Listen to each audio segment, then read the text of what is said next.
जय गुरु जी। शुक्राना गुरु जी। सारी संगत को जय गुरु जी। ओम नमः शिवाय। शिव जी सदा सहाय। ओम नमः शिवाय। गुरु जी सदा सहाय। शिव पुराण श्री रुद्र संहिता द्वितीय खंड का 13वां अध्याय। दक्ष द्वारा मैथुनी सृष्टि का आरंभ। ब्रह्मा जी कहते हैं, हे नारद, प्रजापति दक्ष देवी का वरदान पाकर अपने आश्रम में लौट आए। मेरी आज्ञा पाकर प्रजापति दक्ष मानसिक सृष्टि की रचना करने लगे, परंतु फिर भी प्रजा की संख्या में वृद्धि होती ना देखकर वे बहुत चिंतित हुए और मेरे पास आकर कहने लगे, हे प्रभु, मैंने जितने भी जीवों की रचना की है वे सभी उतने ही रह गए, अर्थात उनमें कोई भी वृद्धि नहीं हो पाई। हे तात, मुझे कृपा कर ऐसा कोई उपाय बताइए जिससे वे जीव अपने आप बढ़ने लगे। ब्रह्मा जी बोले, प्रजापति दक्ष, मेरी बात ध्यान पूर्वक सुनो। तुम त्रिलोकीनाथ भगवान शिव की भक्ति करते हुए यह कार्य संपन्न करो, वे निश्चय ही तुम्हारा कल्याण करेंगे।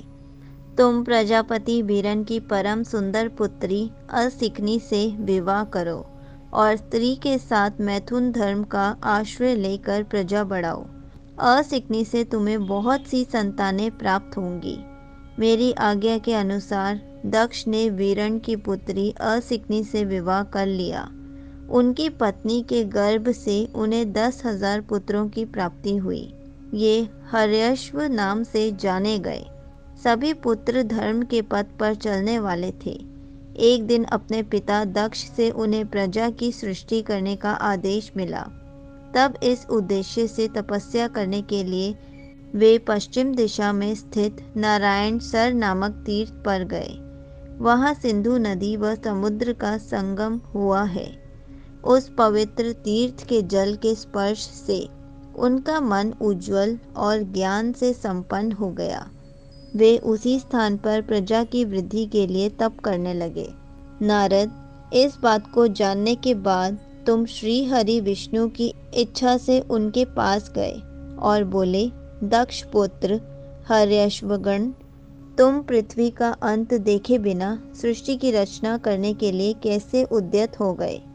ब्रह्मा जी बोले, हर्यश्व बड़े ही बुद्धिमान थे। वे तुम्हारा प्रश्न सुनकर उस पर विचार करने लगे। वे सोचने लगे कि जो उत्तम शास्त्र रूपी पिता के निवृत्ति परक आदेश को नहीं समझता, वह केवल रजोगुण पर विश्वास करने वाला पुरुष सृष्टि निर्माण का कार्य कैसे कर सकता है। इस बात को समझकर वे नारद जी की परिक्रमा करके ऐसे रास्ते पर चले गए जहाँ से वापस लौटना असंभव है।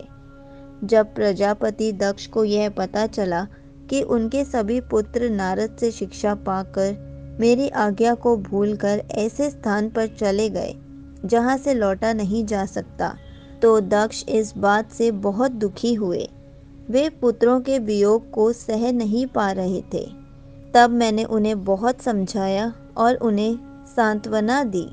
तब पुनः दक्ष की पत्नी असिकनी के गर्भ में शबलाश्व नाम का 1,000 पुत्र हुए। वे सभी अपने पिता की आज्ञा को पाकर पुनः तपस्या के लिए उसी स्थान पर चले गए जहाँ उनके बड़े भाई गए थे। नारायण सरोवर के जल के स्पर्श से उनके सभी पाप नष्ट हो गए और मन शुद्ध हो गया। वे उसी तट पर प्रणव मंत्र का जाप करते हुए तपस्या करने लगे। तब नारद, तुमने पुनः वही बातें जो उनके भाइयों को कही थी उन्हें भी बता दी और तुम्हारे दिखाए मार्ग के अनुसार वे अपने भाइयों के पथ पर चलते उद्धर्व गति को प्राप्त हुए। दक्ष को इस बात से बहुत दुख हुआ और वे दुख से बेहोश हो गए। जब प्रजापति दक्ष को ज्ञात हुआ कि यह सब नारद की वजह से हुआ है, तो उन्हें बहुत क्रोध आया। संयोग से तुम भी उसी समय वहां पहुंच गए।